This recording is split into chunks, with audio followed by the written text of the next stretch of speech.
Hay algo en el pozo, dijo el niño. El sepulturero encontró a un orco que estaba desapareciendo. No les digas que me encontraste aquí.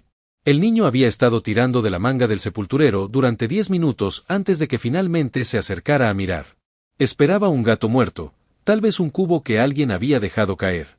No esperaba encontrar a una mujer en el fondo, a 12 pies de profundidad, de pie en el agua negra del pozo hasta los muslos, de piel verde y hombros anchos, con un brazo sujeto cuidadosamente contra sus costillas y los dientes apretados con tanta fuerza que le temblaba la mandíbula. Uldrich dejó su pala lentamente. Estaba vestida con ropa de viaje rota, pero bajo el barro, la tela era demasiado fina. Alrededor de su muñeca, casi oculta bajo el agua. Algo reflejó la débil luz de la tarde, una delgada banda de oro prensada con un sello que no reconoció. El niño susurró que había estado llorando la noche, que le había pedido que no se lo dijera a nadie. Aldrich la miró. Ella lo miró, orgullosa, agotada, y esforzándose por no parecer ninguna de las dos cosas.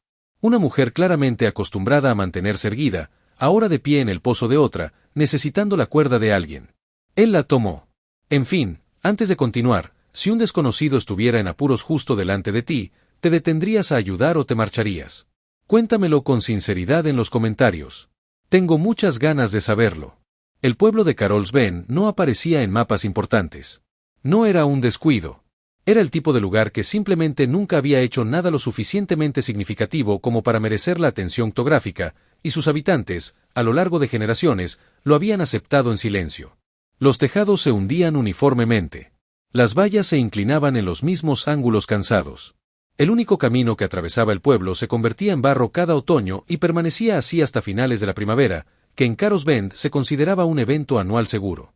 Uldrich Bass había vivido en la cabaña junto a la puerta del cementerio durante 11 años. Estaba a 100 pasos de la verja de hierro, lo bastante cerca como para oírla cuando el viento la movía por la noche. Un gemido sordo y ocasional que hacía tiempo que había dejado de registrar. La cabaña tenía el techo remendado.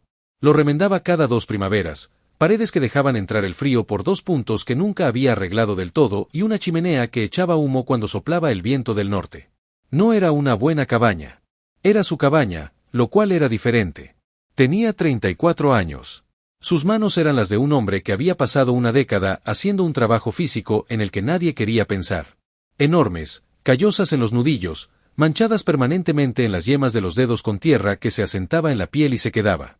Su rostro estaba más curtido de lo que su edad merecía. Su cabello era oscuro, con canas que le salían pronto a las sienes, el tipo de canas que no son propias de la edad, sino de un tipo particular de carga prolongada. Su trabajo era sencillo. Cavaba, rellenaba, cuidaba. Grababa nombres en lápidas de madera cuando nadie podía permitirse comprar piedras, lo que en Carolsben ocurría casi siempre. Mantenía despejados los caminos del cementerio, la verja de hierro aceitada, las ramas caídas en invierno apiladas y quemadas antes de que se convirtieran en un peligro. El pueblo le pagaba en monedas. Siempre era un poco menos de lo acordado, y él lo aceptaba porque la alternativa era negociar, lo cual le resultaba más agotador que el trabajo en sí. Su cabaña tenía 2 sillas en una mesa. Lo había notado muchas veces a lo largo de los años y nunca hizo nada al respecto, lo cual lo decía todo. Sobre la chimenea había una hilera de ollas de barro con hierbas secas en su interior, matricaria, milenrama, gingeroot, manzanilla seca. Las había aprendido de una anciana llamada Brea, que había vivido en el extremo sur del pueblo y que había fallecido hacía 3 inviernos, dejándole un pequeño libro manuscrito de remedios que guardaba junto a las ollas y consultaba con más frecuencia de la que admitía. Él mismo cuidaba su tumba porque ella no tenía a nadie más que lo hiciera, y porque le había enseñado algo útil en un momento en que necesitaba algo que hacer con las manos. El niño llamado Pip había llegado a su vida como la mayoría de las cosas buenas llegan a Carolsben, de lado, sin previo aviso y sin una clara intención de irse. La madre de Pip había muerto en la fiebre primaveral hacía 2 años. Su padre nunca había estado presente de forma fiable. Vivía con una tía al otro lado del pueblo, quien le proporcionaba comida, ropa y la ausencia de crueldad, lo cual era una aproximación razonable al cuidado dadas las circunstancias. Pero Pip era un niño que necesitaba más que la ausencia de crueldad. Necesitaba que alguien se interesara por él, algo que su tía, con 4 hijos propios y un aire permanente de agotamiento, no podía conseguir del todo. Uldrich no había planeado ser esa persona. Había intentado, a medias, desanimar al niño con su hábito de aparecer en la puerta del cementerio después del desayuno y sentarse en el poste de la cerca en un silencio amistoso mientras trabajaba. Tras el tercer intento fallido de desánimo, Pip simplemente volvió a sentarse tras recibir la orden de irse a casa. Con la firmeza de quien no tiene un lugar mejor donde estar, dejó de intentarlo. Se dio cuenta de que la presencia del niño era algo que había empezado a esperar, que había empezado a organizar ligeramente sus mañanas. Pip tenía 8 años, orejas de soplillo y un espacio entre los dientes delanteros que le daba a su sonrisa una particular indefensión. Era un niño serio, no infeliz, solo pensativo, el tipo de niño que hacía preguntas que requerían respuestas reales y se fijaba en cosas que los adultos suponían que los niños pasaban por alto. Se había fijado, por ejemplo, en que Aldrich tenía 2 sillas y comía solo. No había dicho nada al respecto, lo que demostraba más tacto del que la mayoría de los adultos creían. Pip fue quien oyó el llanto. Había estado tomando el camino largo a través del viejo prado cerca del molino abandonado, la ruta que su tía le había prohibido precisamente porque sabía que era la que prefería cuando el sonido le llegó. No era un grito, ni una llamada de auxilio, sino un sonido bajo, controlado y apremiante proveniente del viejo pozo al borde del molino. El tipo de sonido que emite una persona cuando siente un dolor real y ha decidido no contárselo a nadie más. Se había acercado sigilosamente con la cautela y la valentía de quien está genuinamente asustado, pero también genuinamente curioso. Se había asomado al borde del pozo, luego corrió hasta la cabaña de Uldrich y golpeó la puerta con ambos puños. Uldrich no le creyó de inmediato. Había traído su linterna, su cuerda más larga y su pala, más por costumbre que por convicción, como un hombre trae un abrigo cuando el cielo es incierto, pero probablemente bien. Esperaba una oveja, tal vez algún animal, algo con una explicación sencilla. No era sencilla. Se detuvo al borde del pozo, bajó la linterna y miró hacia abajo, a 3,6 metros de oscuridad, a una mujer que lo miraba con ojos que reflejaban la luz como brasas. De piel verde, ancha de hombros, aunque no excesivamente. De aspecto robusto, con una complexión robusta, pero no la monstruosa escala que las historias siempre daban a los orcos. Estaba de pie con el agua hasta los muslos, con un brazo apretado contra las costillas con la cautela de quien intenta romperse, la mandíbula apretada por el frío, el dolor o ambos. Su cabello, oscuro y suelto, le pegaba al cuello. Había estado allí abajo toda la noche, bajo la capa de barro y agua de pozo. Su ropa no era la adecuada. La tela no era la áspera lana de un viajero. Tenía un peso y una trama que hablaban de dinero, dinero de verdad, de esos que no provienen de una sola buena cosecha ni de un intercambio afortunado. Alrededor de su muñeca, medio sumergido, algo brillaba. Pip estaba de pie detrás de Aldrich, agarrando con ambas manos la espalda de su abrigo. Uldrich dijo, con el mismo tono que usaba para la mayoría de los problemas prácticos, que iba a atar la cuerda para que pasara por su espalda y bajo los brazos, y que necesitaba saber si su brazo izquierdo aguantaría algún peso. Ella lo miró fijamente un instante. Algo cruzó por su rostro, no exactamente cálculo ni sorpresa. Entonces dijo con una formalidad que no cuadraba con su estado, que el brazo no aguantaría. Él asintió. Dijo que lo explicaría. Le dijo a Pip que sujetara la linterna con firmeza y se apoyara en los pies. Lo que siguió no fue elegante. El pozo era viejo, sus piedras estaban desgastadas y la cuerda no era tan larga como se esperaba. Formó un lazo lo suficientemente ancho como para distribuir la fuerza sobre el torso de ella en lugar de sobre ambos brazos. Lo había aprendido del libro de Brea, que tenía una sección sobre el traslado de heridos que había revisado una vez por curiosidad y por la que ahora estaba profundamente agradecido. Ató el extremo superior a la raíz de un árbol, probándola con todo su peso corporal antes de confiar. Luego se sumergió. No había otra manera de colocar el lazo correctamente. El agua fue un shock físico, un frío que superó la temperatura para convertirse en algo cercano al dolor, apoderándose de los músculos de sus muslos y estómago en cuanto se metió en ella. Era más alta de lo que él creía, o él era más bajo, o ambas cosas. Estaban casi a la altura de los ojos en el agua, lo cual lo sorprendió. Su piel verde estaba gris en los labios y a lo largo de la mandíbula por el frío. El corte en su mandíbula se había secado formando una línea oscura. Su ojo derecho estaba ligeramente hinchado en la comisura exterior. Alguien le había hecho esto. No el pozo. El pozo era donde había terminado, no donde había comenzado el daño. Le dijo muy directamente que iba a colocarle el lazo sobre los hombros y que necesitaba que se quedara quieta mientras lo hacía. Ella lo miró un momento con una expresión particular, evaluativa, cautelosa, y debajo de ambas, exhausta de esa manera profunda que trasciende el cuerpo hacia algo más esencial, no dijo nada. Pero se quedó quieta. Pesaba más de lo que parecía, lo cual era en sí mismo más de lo que él había preparado. Levantarla le costó todo lo que tenía. Ambas piernas se apoyaron con fuerza contra la piedra, la cuerda quemándole las palmas de las manos, la raíz del árbol crujió de una manera que requería fe. Casi no tuvo tiempo de sentir. Se impulsó con un brazo y ambas piernas. La mandíbula se tensó, lo que le costó las costillas dañadas. Pip, en la cima, tiró de la cuerda con la mano, con la total entrega de quien ha decidido que su contribución importa. Salió del borde del pozo y se dejó caer sobre la hierba, jadeando, mientras el agua le corría a borbotones.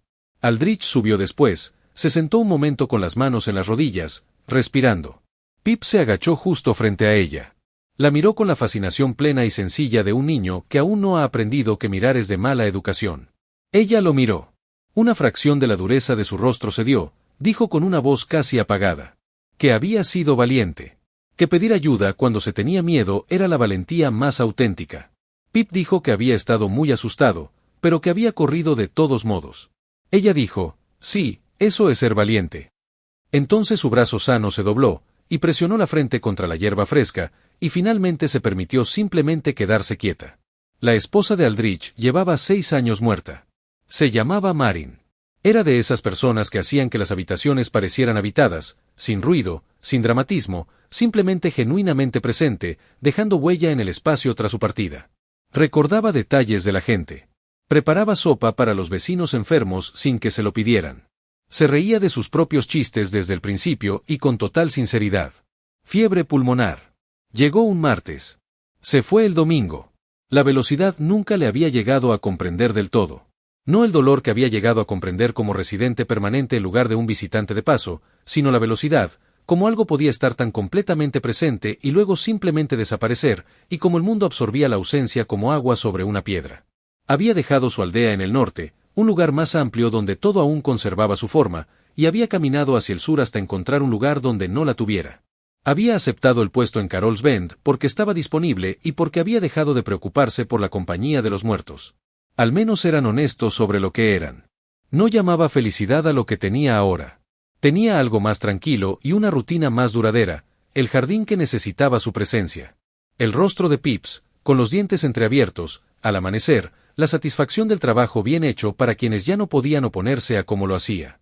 Estas cosas tenían peso. Había aprendido a valorar las cosas con peso. La mujer del pozo yacía en su estrecha cama esa primera noche, y él hizo su cama en el suelo con mantas dobladas junto a la chimenea, y permaneció despierto un rato, escuchando cómo se calmaba el fuego y su respiración, controlada pero no fácil. Pensó en la calidad de esa tela, el brillo en su muñeca, la forma en que se había mantenido en el agua, no como alguien que sobreviviera, sino como alguien que espera que la supervivencia le alcance para resarcirse de una decisión que ya había tomado. Pensó en el corte en su mandíbula. El ojo hinchado. No preguntó. Preparó una sopa de cebolla aguada y se la trajo sin comentarios.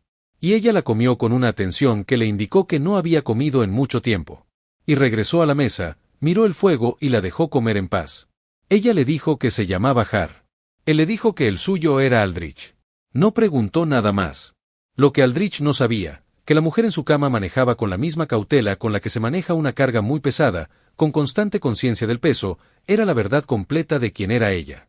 Su nombre era Jeruca Narvet, de 29 años, hija primogénita de Duskar Narvet, alto jefe adolescente del clan VTH, que había muerto hacía 14 meses a causa de una herida recibida en un conflicto fronterizo, y que había dejado atrás un clan, un territorio y una cuestión de sucesión que su hermano había decidido resolver durante el año siguiente a su favor. El clan VTH no era un asunto menor. 3 valles fluviales, un paso de montaña que era la única ruta comercial fiable entre los territorios orcos del este y los puertos humanos de la costa sur. Poder suficiente para convertir la muerte de su padre en un acontecimiento político más allá de la familia, y poder suficiente para convertir su existencia como heredera en un problema para cualquiera que quisiera afirmar lo contrario. Su tío Granarv no era un hombre estúpido. Era paciente, metódico y genuinamente convencido. Esto era lo que lo hacía más peligroso, que tenía razón, que Anair, que tenía la sangre de su madre de un clan inferior, no era lo suficientemente pura como para mantener el asiento de Bait. Había pasado un año construyendo su caso discretamente, reuniendo aliados, reposicionando leales, moviéndose con la suficiente lentitud como para que, para cuando Hawka comprendiera lo que hacía, el terreno estuviera prácticamente sentado. Los asesinos habían ido a por ella hacía 10 días por el camino norte sobre el Valle de Caro, eran 4. Un profesional entrenado en el clan se mantuvo en silencio. Había matado a 2 y huido del otro par hacia el bosque. Uno de los supervivientes le había clavado una flecha en el costado antes de que ella superara la línea de árboles.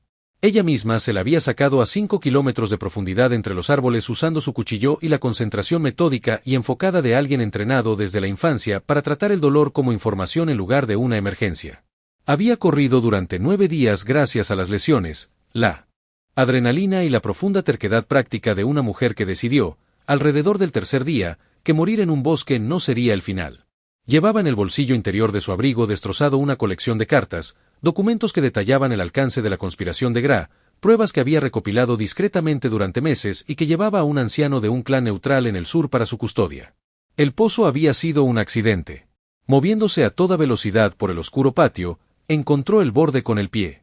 El brazo roto era de la caída, golpeó el agua con tanta fuerza que se sacudió todas las heridas que había estado tratando con tanto cuidado, y se quedó de pie en la oscuridad, haciendo inventario, y decidió que este era un problema solucionable, siempre que se mantuviera erguida y esperara. No esperaba al niño. No esperaba al sepulturero. Yacía en su cama, demasiado baja para que sus pies colgaran del borde. No lo mencionaría, y lo observó moverse por su pequeña y cuidada cabaña. No era lo que ella esperaba de un humano en esa clase de aldea. Se movía con la economía de quien está acostumbrado al trabajo físico y se siente cómodo en su propio espacio. No la miraba con miedo, como era habitual, ni con la fingida valentía de quien intenta no mostrar miedo, que era más habitual. La miraba, cuando lo hacía, con una atención directa que no tenía nada detrás excepto lo que era. Era algo desconocido. Estaba acostumbrada a que la gente la mirara con algo más subyacente, necesidad, cálculo o miedo, o la particular expresión cuidadosa de quien decide cuánto respeto mostrar. La simple atención directa era algo que rara vez recibía. Lo observaba y no decía nada, y el fuego se extinguía, y la noche se cernía sobre los muros de la cabaña, y ella apretaba las cartas contra las costillas, y pensaba en Gra, y en el camino hacia el norte, y en todas las cosas que no podían esperar. Los primeros 3 días fueron cuidadosos. No pidió nada que no fuera inmediatamente necesario. Él le ofrecía las cosas de una manera que las hacía fáciles de aceptar. Dejando el vaso de agua a su lado sin ofrecérselo, dejando la comida a su alcance en lugar de esperar a que la pidiera, tomando decisiones sobre lo que necesitaba basándose en la observación en lugar de preguntar. Era una clase de consideración que asociaba con quienes habían dedicado tiempo al cuidado de otra persona. A veces se preguntaba quién habría sido. Su brazo estaba enyesado con 2 trozos planos de tabla de cerca y tiras arrancadas de una camisa que él parecía haber dejado de usar. Las costillas estaban vendadas. La herida lateral, la flecha, que ella no había mencionado, y que él había encontrado al cambiarle los vendajes, y sobre la que no había dicho nada excepto que había empezado a cerrar limpiamente y no mostraba fiebre, estaba llena de milenrama y cubierta. Sabía lo que hacía con la práctica básica de quien ha aprendido por necesidad más que por entrenamiento. Pip venía todas las mañanas. Ella no lo había previsto y descubrió que lo esperaba con ilusión, lo cual era en sí mismo inesperado. Él sentía una curiosidad incansable y alegre por ella, como los niños sienten curiosidad por las cosas antes de que alguien les enseñe que la curiosidad puede ser grosera. Le preguntó si su piel se sentía igual que la suya. Ella le dijo que se sentía igual, pero se veía diferente. Él reflexionó un buen rato, tocándose el antebrazo con un dedo, y luego dijo que le parecía justo. Le preguntó si tenía hambre todo el tiempo porque era más grande. Ella dijo que tenía bastante apetito, sí. Él dijo que la sopa de Aldrich no llenaba mucho, pero estaba caliente, lo cual él consideraba importante. Ella estuvo de acuerdo en que el calor era lo importante. Él tenía una cualidad que ella reconocía, pero que rara vez se encontraba en adultos. Escuchaba lo que ella decía en realidad, en lugar de lo que esperaba que dijera. Cuando ella hablaba, él lo procesaba y respondía a ello, en lugar de la versión que ya había decidido que iba a escuchar. Ella pensó más de una vez que alguien debería hacer algo con esa niña. Al cuarto día, se movía lentamente por la cabaña. Uldrich le había dado una gran manta de lana, convertida en un chal áspero para abrigarse sobre su ropa de viaje. Ella era consciente de que parecía totalmente indigno para una mujer de su posición. Descubrió, para su propia leve sorpresa, que no le importaba. Se sentó con Pip a la mesa la quinta mañana y le pidió que le enseñara el dialecto local. Su forma de hablar, aprendida de documentos comerciales y antiguas cartas diplomáticas, era técnicamente correcta y, según ella, sonaba completamente extraña. Pip aceptó la tarea con la seriedad de quien recibe un puesto importante. Señalaba objetos, los nombraba y corregía su pronunciación con una total falta de tacto que a ella le pareció realmente refrescante.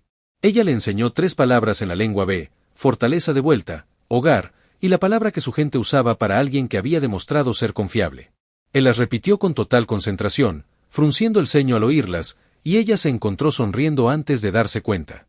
Aldrich entró desde afuera y los encontró sentados a la mesa con Pip blandiendo un bastón como puntero, y se detuvo un momento. Algo se movió en su rostro, rápido, sin expresión, no del todo una sonrisa, pero casi. Se acercó a la chimenea y comenzó a preparar el desayuno sin hacer comentarios. Ella le enseñó la palabra para esa noche.